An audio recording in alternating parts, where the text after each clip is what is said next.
लोकसभा चुनाव के 7वें चरण की 57 सीटों पर प्रचार जोर शोर से चल रहा है। 7वें चरण में पूर्वांचल इलाके में आने वाली उत्तर प्रदेश की 13 सीटें भी शामिल हैं, जिस पर जीत तय करने के लिए प्रधानमंत्री मोदी और मुख्यमंत्री योगी आदित्यनाथ लगातार कमान संभाले हुए हैं।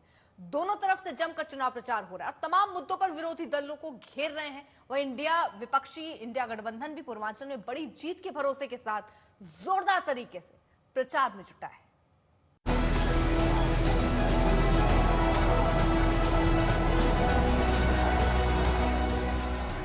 पीएम मोदी और योगी आदित्यनाथ, ये वो दो बड़े नाम हैं जो बीजेपी के अब की बार 400 पार वाले नारे को साकार करने में जी जान से जुटे हुए हैं। 7वें चरण के प्रचार युद्ध में विरोधियों के खिलाफ लगातार हुंकार भर रहे हैं। बीजेपी का टारगेट लगातार तीसरी जीत का है, लिहाजा पीएम मोदी का जबरदस्त प्रचार जारी है। यूपी के पूर्वांचल में बीजेपी को बड़ी जीत दिलाने के लिए पीएम मोदी ताबड़तोड़ रैलियां कर रहे हैं। इसी कड़ी में जब पीएम मोदी मिर्जापुर में चुनाव प्रचार के लिए पहुंचे, तो विरोधी दल पीएम मोदी के निशाने पर रहे। अब मान लीजिए कोई कंपनी डूब रही है, तो उस कंपनी का शेयर कोई खरीदेगा क्या? आप बताइए ना, खरीदेगा क्या? 10 रुपये का शेयर भी खरीदेगा क्या?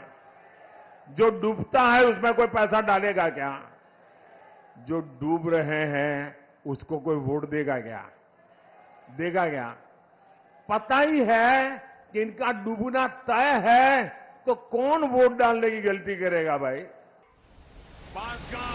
चुनावी रैली में पीएम मोदी ने भ्रष्टाचार के मुद्दे पर इंडिया गठबंधन पर वार किया, परिवारवाद वाली राजनीति पर करारा प्रहार किया और तो और इंडिया गठबंधन में शामिल दलों को पीएम चेहरे वाले सवाल पर घेर लिया।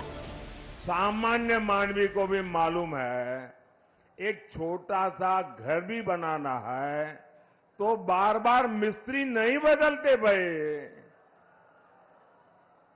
अब ये सपा कांग्रेस इंडी गठबंधन ये कह रहा है कि 5 साल में 5 प्रधानमंत्री। अब बताइए भाई, ये 5 साल में 5 प्रधानमंत्री कोई रखता है क्या? अरे कोई मिस्त्री नहीं रखता तो ये प्रधानमंत्री क्या? लोकसभा चुनाव के छठे चरण के बाद देश की करीब 90% सीटों पर वोटिंग पूरी हो चुकी है और अब चुनावी अभियान के दौरान दोनों ही ओर से अपनी अपनी जीत की बड़ी दावेदारी हो रही है।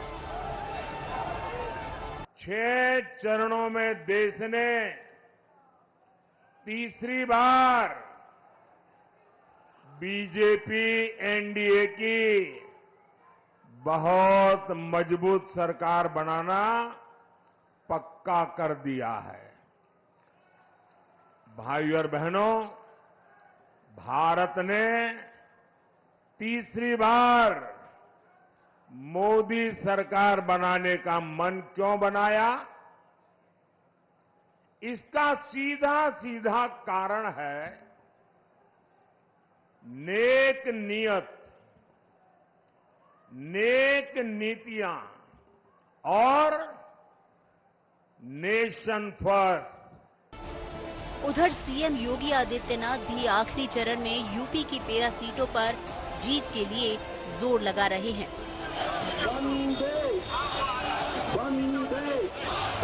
राम मंदिर, सनातन, कानून व्यवस्था जैसे मुद्दे पर इंडिया गठबंधन के खिलाफ हुंकार भर रहे हैं। और यह विंध्यवासिनी का धाम, जहां पे पहले नवरात्रि के दौरान लोग सशंकित रहते थे, पता नहीं कब क्या हो जाए। बहनों और भाइयों, आज विंध्यवासिनी धाम में भी मां विंध्यवासिनी का कॉरिडोर अंतिम, यानी वो कार्य पूरा होने के अंतिम छोर में है और अब लाखों श्रद्धालु मां विंध्यवासिनी का दर्शन कर सकता है। बीजेपी की कोशिश पूर्वांचल में बड़ी जीत की है, वहीं इंडिया गठबंधन में शामिल पार्टियां बीजेपी के विजय रथ को रोकने में लगी है। हिंदुस्तान में हिंदुस्तान के किसानों को एक कानूनी मिनिमम सपोर्ट प्राइस, कम से कम दाम, कानूनी कम से कम दाम हम देने जा रहे हैं और वहां नहीं रुकेंगे। मैंने महिलाओं की बात की, 1 लाख रुपए आपके बैंक अकाउंट में जा रहा है।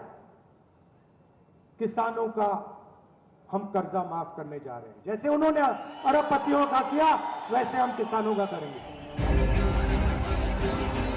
आखिरी चरण के प्रचार युद्ध के बीच किसके दावों में कितना दम दिखेगा वो तो 4 जून को मालूम चलेगा। मगर इतना जरूर है कि बीजेपी ने आखिरी चरण की वोटिंग से पहले यूपी में अपनी ताकत झोंक दी है। आज तक ब्यूरो।